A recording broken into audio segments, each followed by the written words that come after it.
Bon, là, on peut parler de la douleur d'une maman. La douleur d'une maman. La douleur d'une maman qui met au monde sa fille et fait tout et tout, peu importe les situations, de prendre soin de sa fille, que un jour sa fille serait quelque chose pour la rendre honneur. Et bizarrement, cette fille, le temps arrivé que cette fille prenne soin de toi, cette fille devient un fardeau pas possible pour toi. Et ça y est de cette histoire sur laquelle je suis tombé. Je me suis dit, ouais, c'est quoi encore cette histoire?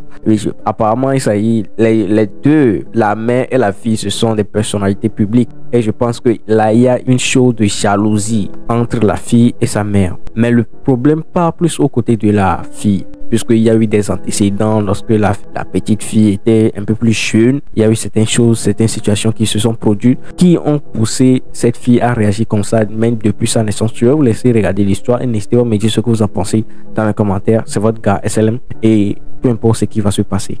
Je te le dis, ne jamais oser lever sa main sur sa mère. Ne jamais oser lever sa main sur sa mère. Je l'ai dit combien de fois? Que ça rentre bien dans vos oreilles. Nos mamans, elles sont précieuses. Elles sont la plus grande chose que la terre peut t'offrir, c'est d'avoir une mère à côté de toi. Et il faut en prendre soin. Je sais de quoi je vous parle. Donc, prenez soin de vos mamans. Même la Bible dit, obéissez à vos parents. Donc, je vous laisse regarder l'histoire-ci et dites-moi ce que vous en pensez dans les commentaires. C'est votre gars SLM sur la chaîne de SLM Pro TV. On est dedans.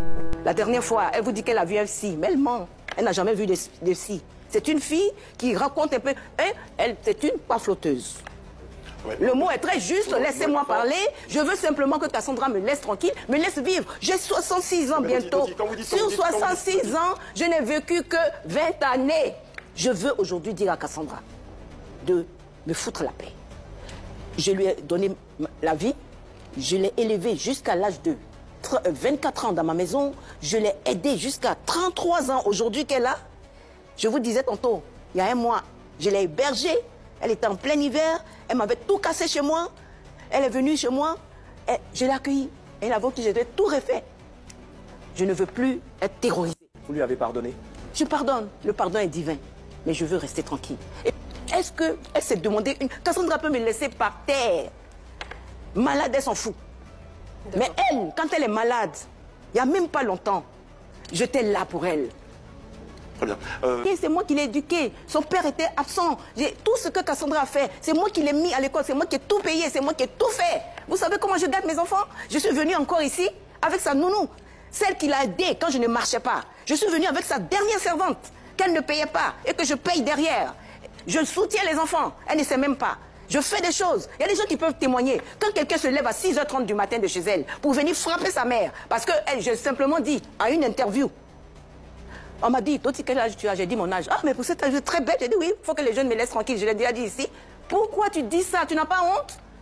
Elle pense qu'elle a de la tenue plus que moi. Moi qui l'ai élevée.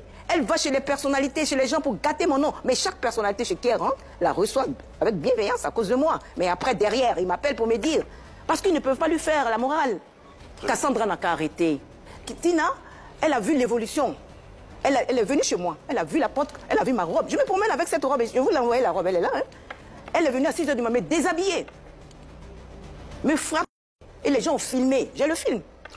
C'est elle qui allait sur les réseaux, la première, pour m'insulter. Les gens m'ont appelé. J'étais étonnée. D'accord. Donc, j'aimerais vraiment... Moi, je ne suis pas venue faire... Je suis venue éclaircir quelque chose. Très bien. Alors, qu'est-ce que Doutized attend de sa fille? Moi, je n'attends rien de ma fille. J'ai même entendu en train de vous dire, vous savez, je suis très cartésienne. Je suis quelqu'un, je suis arrivée à un stade où je choisis les gens avec qui j'ai envie de marcher. J'ai été martyrisée moralement, j'ai été martyrisée physiquement. Je suis quelqu'un en souffrance. Que ce soit au niveau de la famille, que ce soit au niveau de... Je vais couler de là. Aujourd'hui, je vais vous dire une chose, je veux que Cassandra soit loin de moi. Parce qu'elle me terrorise, elle m'a terrorisé. Je viens de vous dire que sur 66 ans bientôt, j'ai vécu que 20 ans. Je vous dis que je suis allée en France avec 5 000 francs en poche, à 16 ans, toute seule. Je me suis inscrite à Saint-Quentin, Henri Martin. Mon père était riche, mais sa femme me maltraitait.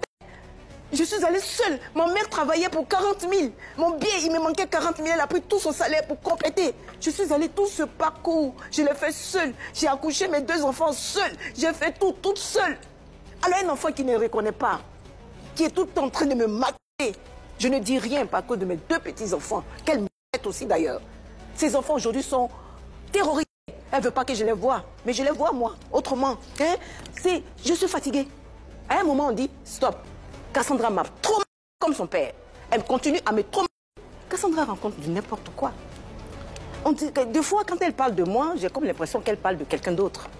C'est bien dommage. Une fille qui ne veut plus que je chante, alors qu'elle m'a trouvé dans la chanson et qui trouve que je suis trop vieille pour chanter. Ah, c'est toi, c'est moi qui suis là à la page maintenant, c'est moi qu'on doit regarder.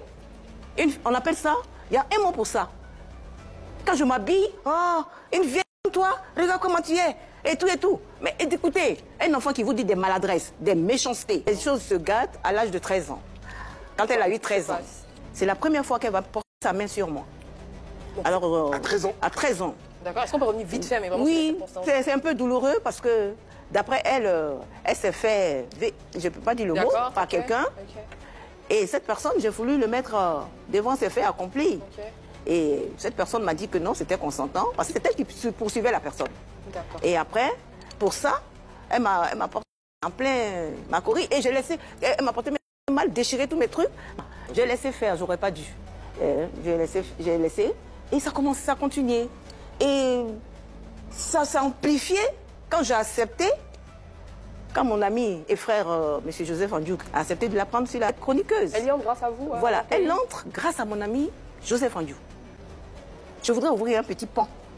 Son père était d'une violence extrême, qui m'a marché dans le ventre à 7 mois et j'ai su rester couchée jusqu'à l'accouchement. Alors, quand je sortais de l'hôpital, le médecin m'a dit, il faut que vous surveillez son cerveau parce qu'elle a été touchée au moment de votre grossesse. Quand je lui dis, va faire un scanner, elle veut pas. Si Cassandra s'énerve ici tout de suite, mais elle peut tout ici. Alors, c'est cette souffrance, cette crise. Figurez-vous quelqu'un qui vit avec sa propre fille, comme une ermite, pendant 25 ans. Je n'ai pas le droit de recevoir qui que ce soit chez moi. Avec mon fils, qui a 43 ans aujourd'hui, qui a des séquelles, du traumatisme que son père nous a créé. Une mère handicapée, 6 fers dans chaque pied. Quand on me touche, quand je m'énerve, mes pieds s'enflent, je ne marche plus. Je l'ai toujours soutenue, mais elle veut que moi je sois... Et puis elle va continuer. C'est la fin de cette vidéo, j'espère que vous l'avez aimé. N'hésitez pas à me dire ce que vous en pensez de cette histoire dans les commentaires. Et on se retrouve à la prochaine pour une nouvelle vidéo. Et pour cela, n'hésitez pas à regarder une de mes dernières vidéos juste ici. Ça fait plaisir. Bye, je vous aime.